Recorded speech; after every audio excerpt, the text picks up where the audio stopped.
Hai guys, terima kasih sudah klik video ini. Hari ini kita akan bercerita mengenai sebuah eksperimen yang diduga didasari oleh sikap rasisme. Saya rasa sebagian besar dari kita sudah pasti pernah mendengar atau bahkan mengungkapkan istilah ini. Rasisme adalah suatu paham yang merasa ras diri sendiri merupakan ras yang paling tinggi daripada ras lainnya. Tindakan rasis biasanya dikaitkan dengan diskriminasi suku, agama, ras, adat, golongan, atau ciri-ciri fisik seseorang. Menurut Wikipedia, rasisme adalah suatu sistem kepercayaan atau doktrin yang menyatakan bahwa perbedaan biologis ras manusia menentukan pencapaian budaya dan individu. Mereka meyakini bahwa suatu ras tertentu lebih superior dan memiliki hak untuk mengatur ras lainnya. Tapi tahukah kalian, rasisme tidak hanya mencakup kekerasan saja. Memanggil seseorang karena rasnya atau mengucilkan kelompok dilihat dari mana dia berasal bisa dikategorikan sebagai tindakan rasisme. Di sisi lain, rasisme bukan sekedar ucapan, keyakinan, atau tindakan semata. Di dalamnya mencakup semua hal termasuk sikap atau upaya menghalangi seseorang untuk mendapatkan martabat atau persamaan hak karena ras mereka. Rasisme tidak mempercayai kesetaraan. Sayangnya saat ini rasisme semakin banyak dilakukan secara terang-terangan bahkan menjadi semakin parah karena media sosial.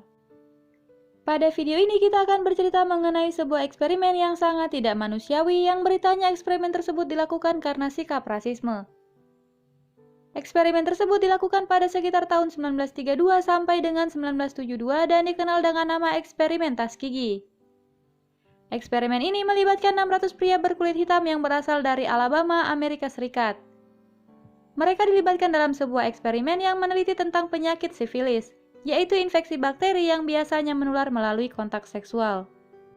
Eksperimen ini dilakukan dengan sengaja membuat 600 partisipan terjangkit sifilis dan membiarkan mereka tetap terinfeksi.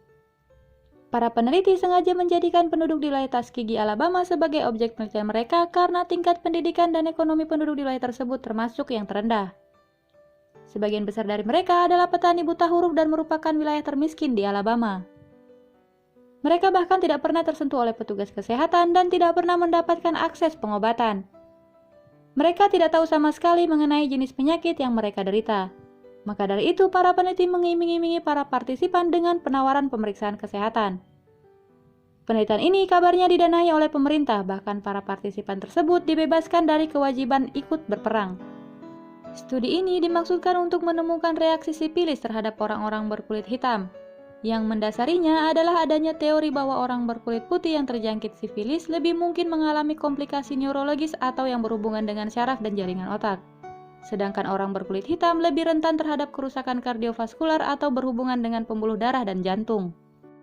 Para dokter dalam penelitian ini memang tidak pernah berniat memberikan pengobatan pada para pasien.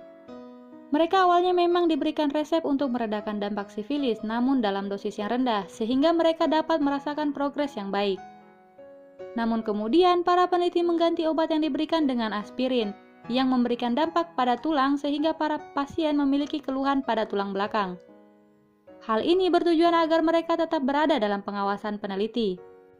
Pasien-pasien tersebut terus dibiarkan terjangkit sifilis selama bertahun-tahun tanpa pengobatan yang sebenarnya. Para dokter hanya fokus mengumpulkan data untuk penelitian mereka dari hasil otopsi para pria tersebut. Mereka sengaja dibiarkan terjangkit sifilis tersier atau penyakit yang disebabkan oleh sifilis, yang dapat mencakup penyakit tumor, penyakit jantung, kelumpuhan, kebutaan, gila, bahkan kematian. Bahkan pada saat penisilin telah diklaim sebagai pengobatan sifilis pada tahun 1947, para pasien tersebut tidak diberikan akses untuk mendapatkan pengobatan yang sesungguhnya. Penelitian ini akhirnya dihentikan pada tahun 1972 setelah beritanya tersebar ke seluruh negeri dan menjadi sorotan publik. Dan untuk pertama kalinya, pengobatan yang efektif diberikan kepada para pasien di wilayah Alabama tersebut. Pada akhir percobaan, setidaknya ada 28 orang meninggal dunia secara langsung, 100 orang meninggal karena komplikasi penyakit lain, 40 wanita atau istri telah terinfeksi dan 19 anak terlahir dengan sifilis bawaan.